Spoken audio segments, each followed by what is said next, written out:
Hey guys, welcome back to the channel. Appreciate you guys tuning in. Today is Wednesday, September 5th. So not going to be fishing for a while. Got back from Clear Lake recently. Gonna head out this weekend and probably fish Lower Otay on Saturday. But got a tackle warehouse order in. Never really been a fan of unboxing videos, but I have nothing else to do. I've got no other content for you guys. So I thought, why not? Let's do an unboxing video, show you guys kind of the game plan from here on what's going to be happening with KBF and all that stuff, and what I'm going to be doing these next couple months before the national championship. More than a couple months, but next few months, we'll put it that way.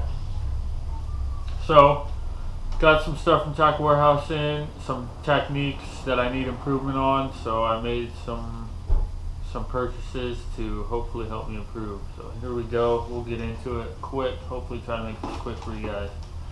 First and foremost, this is the Hound Dog Lure Retriever. I do not own a lure retriever. As you guys know, I fish skirmish baits. That's my hard baits company that I promotional staff for. They are excellent baits. I would never promotional staff for a company that I don't fish and I don't enjoy fishing and I don't think are a good product. I have like tons of videos on this channel of me doing really well with skirmish baits. So go ahead and check out my other videos for some skirmish baits fish. And you know, check out skirmish baits, use my coupon code BRAY10. Everything will be down in the description below, all linked up. But we have a lake out here, Lake Hodges, and Lake Hodges has stolen at least 6 of my skirmish baits.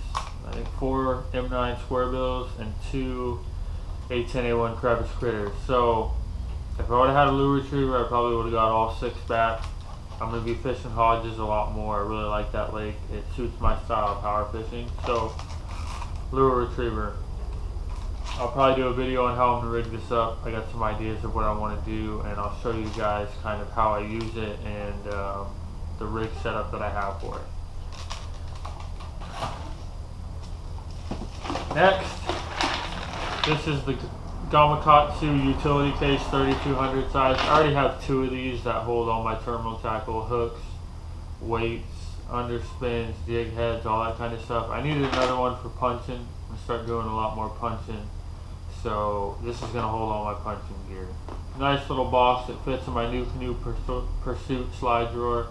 And you know, just small, but does a great job of holding my terminal tackle. So I thought, why not? I'll buy another one. They're cheap, they work really well, and you can fit them pretty much anywhere, underneath the seat or in my front slide drawer or even in my back, a black pack. So nice little box there. For those of you guys that don't know, I have a broken jaw right now, so that's why I sound like this. I apologize. Probably should have mentioned that in the beginning. If it's hard to understand me, again, I apologize. Alright, this is the Bully Wa II. So we're going to get into the technique now that I need to work on, and that's frogging. I am not a good frog fisherman at all. I need to up my game, and I figured, why not? I know it's a little late being September, but in Southern California you can catch frogfish a lot of the months out of the year. Obviously summer's prime time like everywhere else, but this is a Bully Wa II, size 65, which is the big one, 2 5/8 inch, and it is the Armed Forces color, which is just your standard green belly. That's a pretty cool thing that River2sea does. They show you the belly color of the frog in the case. A lot of companies have the nice paint job on the back, but again, how often does that fish see the back of that frog? The belly is what they're going to see. They're going to be looking underneath. So the bottom of this frog comes to like a V. It's more pointed, so this one will be more for walking rather than displacing, you know, a lot of water. The way that belly is shaped, it'll help me walk this frog a lot. So Bully Wa II, Armed Forces size 65. Bully Wa II, same frog, but this is in dirty white. So, you know, I got a natural, kind of a dark, really dark green, and then a white. Same frog though.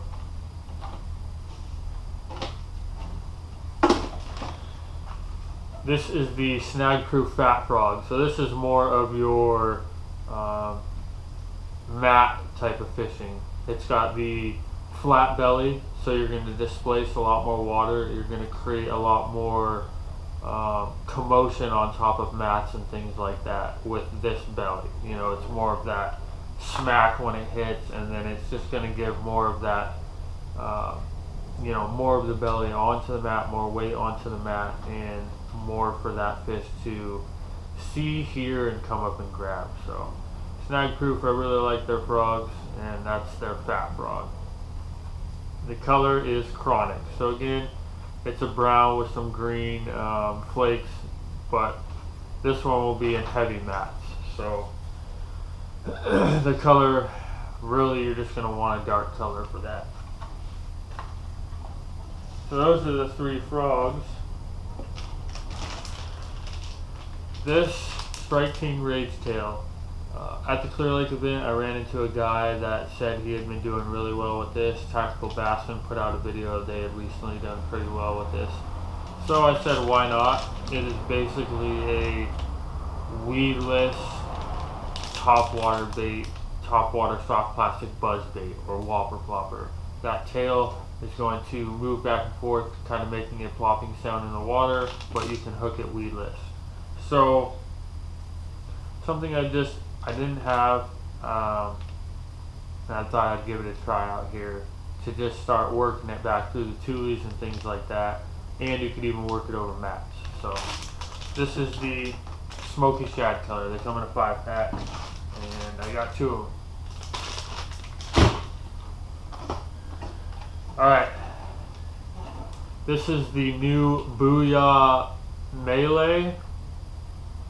It is white silver blade. They call it white silver blade. As you guys know, Clear Lake, I did really well with the jackhammer chatterbait. I also do really well with Picasso lures, shock blade chatterbaits, not chatterbaits, shock blades.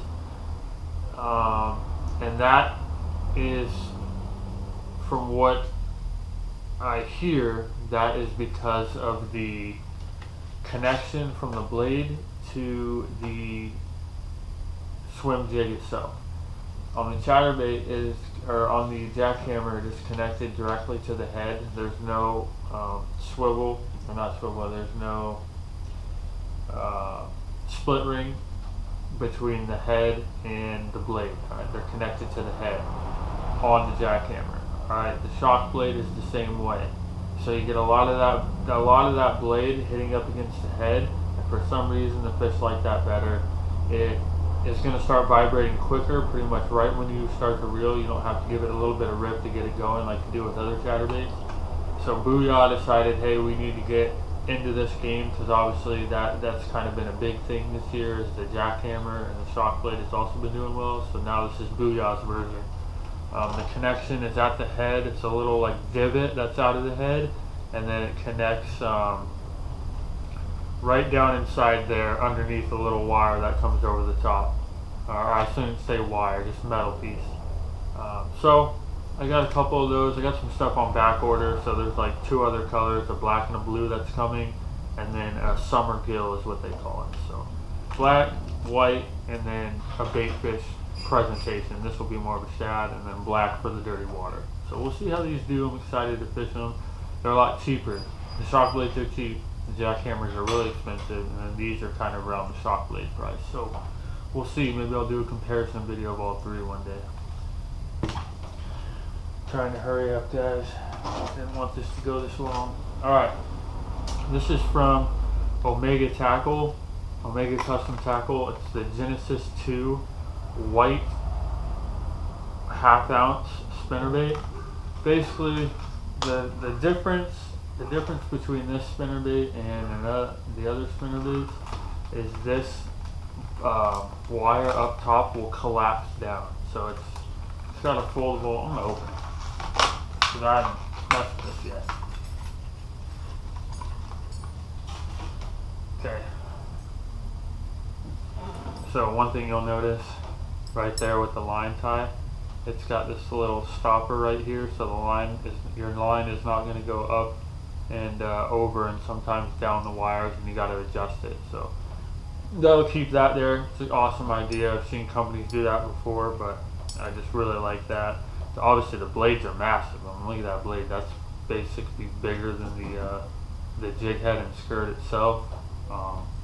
And then see how this will fold very easy.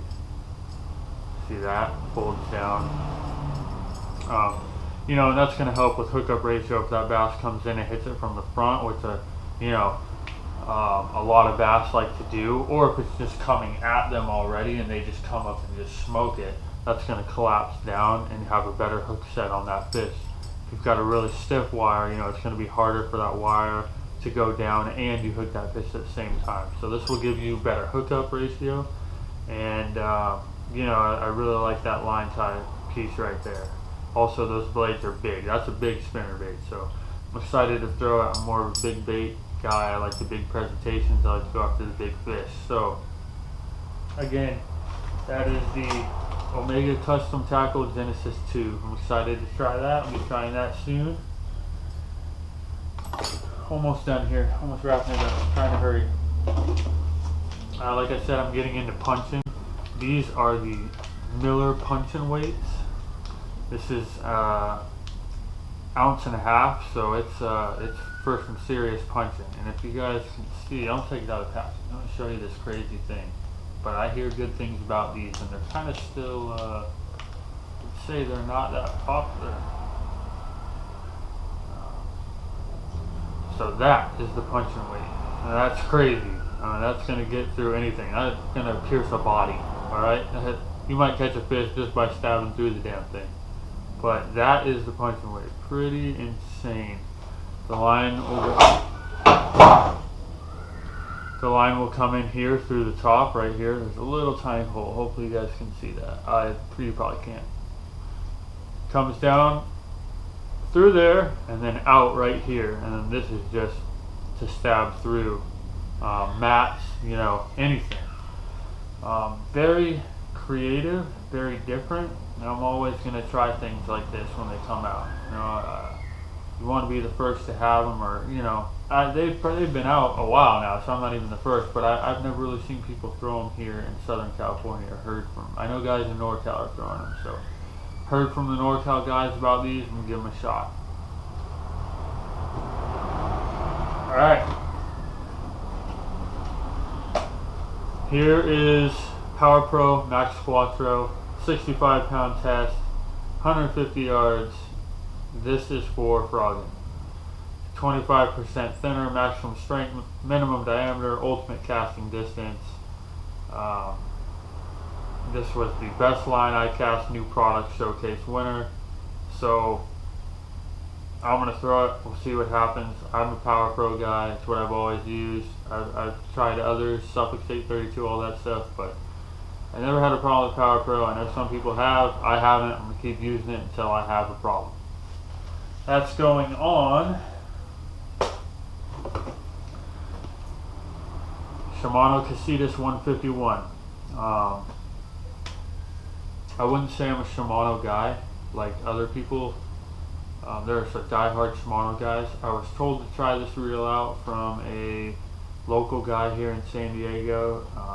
You know, I got 3 kids. I don't make a lot of money, so I can't go buy $200 and $300 reels. Occasionally, yes, but he told me to give this reel a try. I own one already, and it's not a bad reel at all. They're fairly inexpensive. $76. This was $76 for this reel. So get a good quality reel, Shimano, 76 bucks. I think it was on sale at Tackle Warehouse, so I took advantage. This will be the second one that I own. I used the other one for my, what did I use it for? My swim baits, small swim baits, Kayak, paddle tails, not swim baits, paddle tails, and my lipless crank I throw it on. So this will be for frogging. I'll have the 65-pound braid on there. I'm left-handed with jig hooks. If you guys have been with me, you guys know that. So 151 Casitas. You know, I'm not going to take it out of the box yet. I'll spool it up. The rod is on its way now. It was a multi-shipment from Tackle Warehouse, and I think it arrived during this video. So I'll go grab that here in a second for you guys, what rod I got for frogging. But last but not least, in the box at least, Plano Elite 3700 series. This is the medium crankbait organizer. These are pretty crazy. Have a lot of them, but they're really awesome. I'll put all my skirmish baits in them and things like that. They've got this like weird angle the way it's set up, and your hooks come in here and they fit underneath. Probably really hard to see, but the hooks will go in and fit underneath right there. So now the hooks are out of your way. When you're grabbing baits, they get stored up underneath that the way that it's shaped, so they're not shipping the paint on themselves or other baits. So it just keeps the hooks out of the way. It's like a hook guard, and it fits a lot of crankbaits. This is the medium. They've got a for larger crankbaits as well, and they've got one for smaller crankbaits. So the medium's done really well with all my skirmish baits. So that's what I put them in. And spoiler alert, I got more skirmish baits on the way. So that's where these will be going. That's where those will be going in here. And check these out. If you're a crankbait guy, you got a lot of crankbaits. You know, these are specifically made for crankbaits, and they work really well. I've got that's probably like my 5th one now. So, all right, guys, the rod just got here. So I grabbed it real quick. Here it is. This is the Dobyns Fury series, the FR735C. So, for those of you that aren't familiar with Dobyns, which I'm not a Dobyns expert, but this is the 12 to 25 pound one piece, 1/4 to 1.5 ounce mag heavy fast action. Alright, they built it for frogs, pitching and flipping, and small swim baits. So, little multi-purpose rod here, 7'3", like I said. Good size for fishing out of a kayak. My other frog rod was a monster. So, you always hear good things about Dobyns. I said, why not? I'll give them a try. Went on their website, checked the rods out a little bit. Went to Tackle Warehouse. They had the 7.3 frog rod, which was the one I wanted. And I said I wasn't going to open the Casitas, but I opened it, had to put it on there just to get a feel for it. Feels real good, but we'll see if it how it holds up. Casitas 151. Dobyns 735C frog rod. That's going to be my frog setup. So this weekend I'm going to get out and throw it, see how I do. Hopefully the next video after this one will be me slaying them with this rod, some of my new frogs, and the braid that I've got for it. But again, I'm sorry this video went so long. I hope you guys enjoyed it. Let me know if you guys like these unboxing videos. I'm constantly buying tackle. Hopefully my wife doesn't see this video, and if she did, hopefully she did what most of the other people did, and they didn't watch the whole thing and see this part. But I constantly buy tackle. That's what I spend my money on. I love doing it. You know, it's my hobby. So hopefully you guys like this video. If not, let me know. If they're too long, let me know. You know, I'll take criticism. I don't care, man. I'm ugly as hell. So I've taken it my whole life. You know what I mean? Again, it's not gonna hurt my feelings. Thick skin, guys. So let me know what you guys think. And by the way, this is a 6.3 to 1 gear ratio for the Casitas. I wish I would have got a little bit faster, but left-handers we kind of get shafted a little bit on reels. But no big deal. I'll make it work, guys. Thank you again for tuning in. Like I said, let me know, like, comment, subscribe, and stay tuned. More videos to come.